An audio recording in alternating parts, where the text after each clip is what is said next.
एक गांव में टिल्लू नाम का एक लड़का हुआ करता था।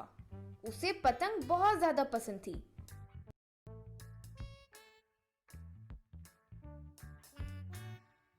टिल्लू रोज स्कूल से आते ही भिन्न भिन्न किस्म के पतंग बनाता था। एक दिन टिल्लू जब पतंग उड़ा रहा था तो वो उसका धागा कट गया। फिर वो उड़कर साइकिल पर जाने वाले एक व्यक्ति के मुंह पर आ गिरी। उस बेचारे को कुछ दिखाई नहीं दिया तो साइकिल से नीचे गिर पड़ा। वो देखकर टिल्लू डर के वहां से भाग निकला।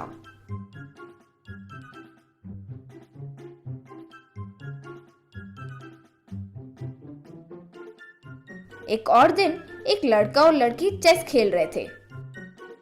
चेक!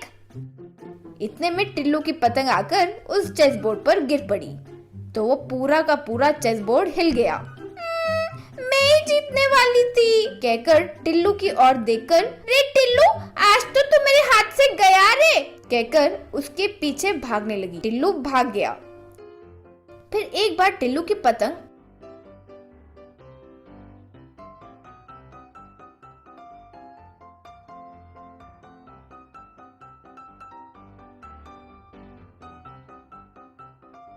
आकाश में एक पंछी को लग गई। फिर वो पंछी जाकर सीधे होटल में एक एक खाने वाले प्लेट में आ गिरी। वो खड़े होकर सर्वर से, क्यों रे, ये जानकर कि मैं शाकाहारी हूँ मुझे ये पंछी लाकर दिए, वो भी जिंदा, कहकर उसे पीटने लगा। एक दिन सारे गांव वाले मिलकर टिल्लू के घर गए। एक आदमी टिल्लू के पिता परमेश से, आपके टिल्लू के पतंग के पागलपन के वजह से हमारी सुख शांति भंग हो गई है। यही डर से जीते हैं कि कब और कहां से इसकी पतंग आ गिरे। अब बस आपका लड़का आपसे पतंग नहीं उड़ा सकता। ये हम सब मिलकर निर्णय लिए हैं। अगर ये फिर से पतंग के साथ दिखाई दिया तो आपको गांव छोड़कर जाना होगा, ध्यान रहे। माफ कीजिए, अब से मैं ध्यान रखूंगा कि वो पतंग से और ना खेले। आप जाइए। परमेश टिल्लू से, रे, जब मैं छोटा था तब मैंने भी पतंग उड़ाया करता था, लेकिन कभी घर तक इतनी शिकायत नहीं आया रे।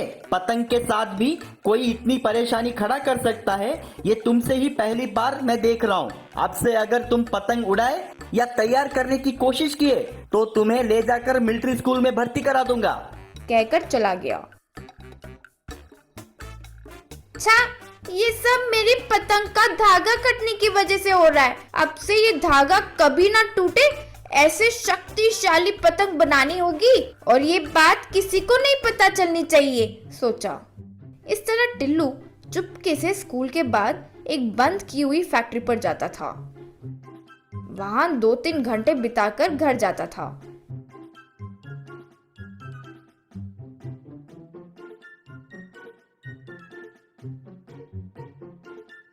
क्यों रे, रोज स्कूल से लेट आ रहे हो? कहाँ घूमते रहते हो? मैं एक स्पेशल असाइनमेंट पर काम कर रहा हूँ मम्मी, उसके बारे में मुझे कुछ मत पूछो, वो एक सीक्रेट है। उसे कुछ नहीं समझ आने की वजह से वो अपना सर पकड़ लेती थी। एक दिन एक हेलीकॉप्टर उस गांव के ऊपर से उड़ रही थी। सारे गांव वाले इकट्ठा होकर उसे देख रहे थे। रे, ये हेलीकॉप्टर है, यूं चिल्लाया। सब उस हेलीकॉप्टर की ओर हाथ हिलाने लगे। इतने में उस हेलीकॉप्टर से धुआं आने लगा। वो इधर उधर उड़ने लगी। वो देखकर सारे गांव वाले घबरा गए थे। हेलीकॉप्टर क्रैश होने वाला है रे, अब क्या करें, चिल्लाया। वो देखकर टिल्लू अपने पिता परमेश से कुछ कहा।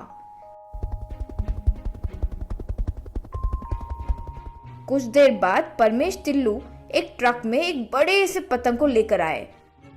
वो देखकर गांव के लोग चकित रह गए।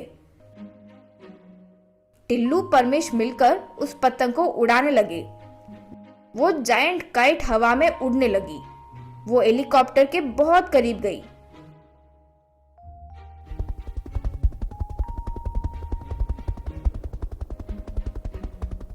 फिर हेलीकॉप्टर में बैठा हुआ एक इंसान उस पतंग पर कूदकर उसके धागे को पकड़ लिया। उसकी पत्नी उसके पैर को पकड़ ली और उसका बेटा उसकी माँ के पैर को पकड़कर लटका हुआ था। लोग ये सब घबराते हुए ध्यान से देखने लगे। टिल्लू परमेश उस पतंग की डोरी को खींचने लगे। फिर वो पतंग नीचे आने लगी। फिर धीरे धीरे उतरते हुए वो आखिर नीचे पहुंच ही गई।